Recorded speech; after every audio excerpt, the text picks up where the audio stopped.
அஸ்ஸலாமு அலைக்கும் வரஹ்மத்துல்லாஹி வபரகாத்துஹு. இன்றைக்கான பதிவில் ஆஷுராவுடைய தினத்தில் நபி ஸல்லல்லாஹு அலைஹி வஸல்லம் அவர்கள் ஓதிய ஒரு 6 திக்ருகளை பற்றி தான் நாம் பார்க்க போகிறோம். அல்ஹம்துலில்லாஹ், இந்த ஒரு 6 திக்ரையும் எந்த ஒரு மனிதன் ஆஷுராவுடைய தினத்தில் ஓதுகிறாரோ அவருக்கு அல்லாஹு தாலா கொடுக்கக்கூடிய சிறப்புகள் 6 பலன்களை அல்லாஹு தாலா அவருக்கு கொடுக்கிறான்.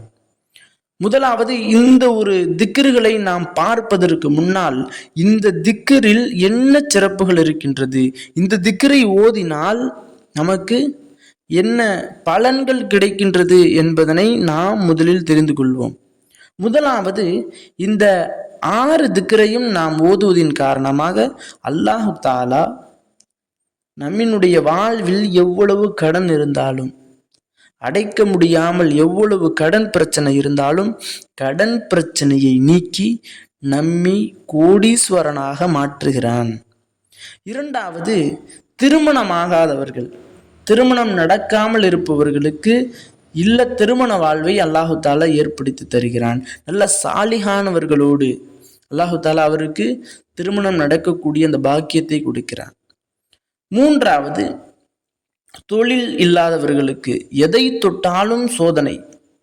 வியாபாரம் செய்யலாம் என்று வியாபாரம் செய்தால் வியாபாரம் நட்டத்தில் போய்விடுகிறது, அல்லது தொழில் செய்யலாம் என்று தொழில் இறங்கினால் தொழில் ஏதாவது பிரச்சனை ஏற்படுகின்றது. இப்படி தன்னுடைய தொழிலில் எவ்வளவு பிரச்சனை இருந்தாலும் அவருக்கென்று ஒரு சொந்தமாக அதிக செல்வங்களையும் அதிக பரக்கத்துகளையும் கொடுக்கக்கூடிய தொழிலை அல்லாஹு தாலா ஏற்படுத்தி தருகிறான். நான்காவது, நோயை அல்லாஹு தாலா நீக்கி விடுகிறான். அதான் சொல்லுவாங்க, நபி ஸல்லல்லாஹு அலைஹி வஸல்லம் அவங்களே சொல்லுவாங்க, யார் ஒருவன் ஆஷுராவுடைய தினத்தில் குளிக்கிறாரோ அவருக்கு மரணத்தை தவிர வேறு எந்த நோயாக இருந்தாலும் அல்லாஹு தாலா அதை நீக்கி விடுகிறான் என்று சொல்லுவார்கள். ஆக நோயை நீக்கி விடுகிறான். ஐந்தாவது, பரக்கத்தை ஏற்படுத்தி தருகிறான். தன்னுடைய வீட்டிலும் சரி, தன்னுடைய தொழிலிலும் சரி, தன்னுடைய குடும்பத்தார்களுக்கும் சரி, எல்லா இடத்திலும் அல்லாஹு தாலா பரக்கத்தை ஏற்படுத்தி தருகிறான். ஆறாவது, குழந்தை பாக்கியம் என்ற ஒரு செல்வத்தை அல்லாஹு தாலா கொடுக்கிறான். ஆக கண்ணியமானவர்களே, எப்படியாக இருந்தாலும் இந்த ஒரு 6 விஷயங்கள், 6 பலன்கள் ஏதாவது ஒன்று இல்லாமல் ஒன்று எல்லாருடைய வாழ்விலும் கண்டிப்பாக இருக்கும். ஒருவருக்கு திருமணம் ஆகாமல் இருக்கலாம், ஒருவருக்கு தொழில் கிடைக்காமல் இருக்கலாம், ஒருவருக்கு நோய் காரணமாக பாதிக்கப்பட்டு இருக்கலாம். ஆக இந்த 6 விஷயங்களில் ஒருவருக்கு ஒவ்வொரு பிரச்சனைகள் இருக்கும், ஒவ்வொரு பிரச்சனைகள் இருக்காது. ஆக இந்த 6 திக்ரையும் நீங்கள் ஓதுங்கள். கண்டிப்பாக அல்லாஹ் தாலா உங்களுடைய வாழ்வை மாற்றி அமைப்பான். இன்னும் இந்த 6 பலன்களை அல்லாஹ் தாலா உங்களுக்கு கொடுப்பான்.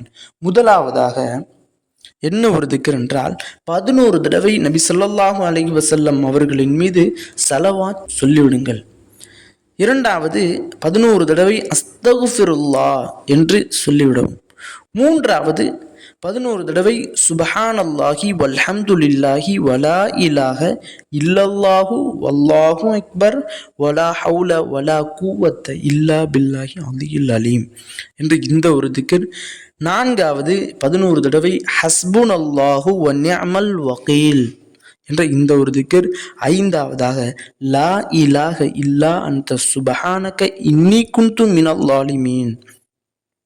ஆறாவது, சூரத்துல் ஃபாத்திஹா 3 தடவை, சூரத்துல் இஹ்லாஸ் 3 தடவை, சூரத்துன் நாஸ் 3 தடவை, சூரத்துல் ஃபலக் 3 தடவை, சூரத்துன் நஸ்ர் 3 தடவை. இந்த 6 திக்ருகளையும் நீங்கள் உங்களினுடைய இந்த ஆஷுராவுடைய தினத்தில் நீங்கள் ஓதி வந்தீர்கள் என்றால் கண்டிப்பாக நாம் மேலே சொன்ன பலன்கள் அனைத்தையும் அல்லாஹ் தாலா கொடுப்பான். ஆக கண்ணியமானவர்களே, இந்த ஒரு நாளை பயன்படுத்தி இந்த 6 திக்ரையும் ஓதி நபி ஸல்லல்லாஹு அலைஹி வஸல்லம் அவர்கள் நபி ஸல்லல்லாஹு அலைஹி வஸல்லம் அவர்கள் சொன்ன அந்த பலன்களை நாம் அடையக்கூடிய பாக்கியத்தை அல்லாஹ் நம் அனைவருக்கும் தந்தருள்வானாக. ஆமீன் என்று துவா செய்தவனாக இந்த ஒரு பதிவை முடித்துக் கொள்கிறேன். இந்த பதிவு பிடித்திருந்தால் ஷேர் செய்யுங்க, லைக் செய்யுங்க, கமெண்ட் செய்யுங்க, மறக்காம துவா செய்யுங்க. அஸ்ஸலாமு அலைக்கும் வரஹ்மத்துல்லாஹி வபரகாத்துஹு.